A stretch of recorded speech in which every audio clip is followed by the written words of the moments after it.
हुन्छ यहाँहरू सबैजना जय मसी। आज हामी उत्पत्ति 2 अध्यायको 4 देखि हामी 25 सम्म हेर्न जाँदैछौँ। हामी यो पाठ गर्नेछौँ। तपाईँहरू पनि मसँगै सहभागी हुन सक्नुहुनेछ सुनिकन परमेश्वरसँगै परमेश्वरको महिमामा आशिषित हुनुभएको होस्। शीर्षकमा लेखिएको छ अदनको बगैँचामा आदम र हवा। आकाश र पृथ्वीका सृष्टिको वृत्तान्त यही हो।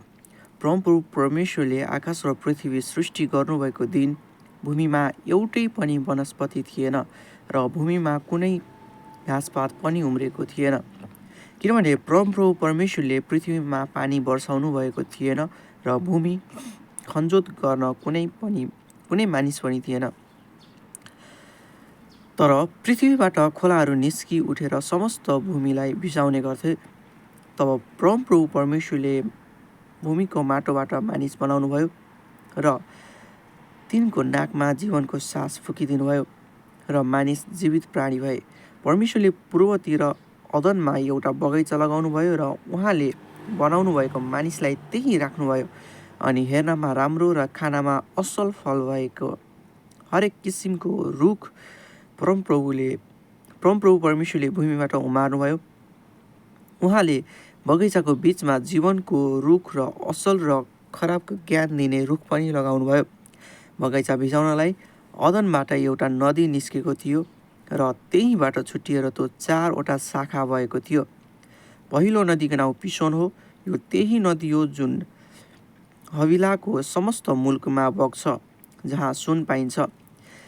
त्यस देशको सुन असल हुन्छ, त्यहाँ खोटो र आनिक्सहरू छन्। दोस्रो नदीको नाउँ गिहोन हो।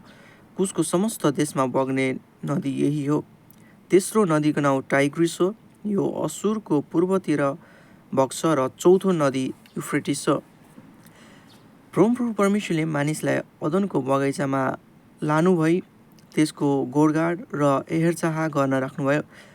अनि उहाँले मानिसलाई यो आज्ञा दिनुभयो, बगैँचाका सबै रुखका फलहरू तैँले सङ्कोच नमानी खाए हुन्छ, तर असल र खराबको ज्ञान दिने रुखको फल चाहिँ नखानु, किनभने जुन दिन तैँले त्यो खान्छस् त निश्चय नै मर्नेछस्। फेरि परमप्रभु परमेश्वरले भन्नुभयो, मानिस एक्लो रहन असल छैन, म त्यसको निम्ति त्यसलाई सुहाउने एकजना सहयोगी बनाउने छु। परमप्रभुले सबै वनपशु र आकाशका सबै पक्षीहरूलाई भूमिबाट बनाएर मानिसले तिनीहरूलाई के नाउँ राख्दो रहेछ भनी हेर्न तिनीहरूलाई मानिस कहाँ ल्याउनुभयो र मानिसले हरेक प्राणीलाई जे नाउँ दिए त्यही नै त्यसको नाउँ भयो।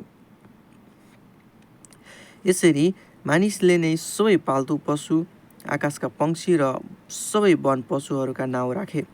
तर अदमको निम्ति तिनलाई सुहाउँदो कोही सहयोगी पाइएन। यसै कारण परमप्रभु परमेश्वरले मानिसलाई मस्त निन्द्रामा पार्नुभयो र उनी निदाएको बेला उनको करङहरूमध्ये एउटै निकाल्नुभयो। त्यसको ठाउँमा मासु भरिदिनुभयो। जुन करङ परमप्रभु परमेश्वरले मानिसबाट निकाल्नुभएको थियो, त्यसैबाट एउटी स्त्री बनाउनु भई मानिस कहाँ ल्याउनुभयो। मानिसले भने, यो त मेरो हाडको हाड र मासुको मासु हो। तिनलाई स्त्री भनिन्छ, किनभने तिनी पुरुषबाट निकालिएकी थिइन्। यसै कारण मानिसले आफ्ना आमा बुबालाई छोड्छ र आफ्नी पत्नीसँग मिलिरहन्छ र तिनीहरू एउटै शरीर हुन्छन्। मानिस र तिनकी पत्नी दुवै नाङ्गा थिए र लजाउँदैन थिए। आमेन। वचन पढाइ र सुनेमा परमप्रभुले आशिष दिनुभएको होस्।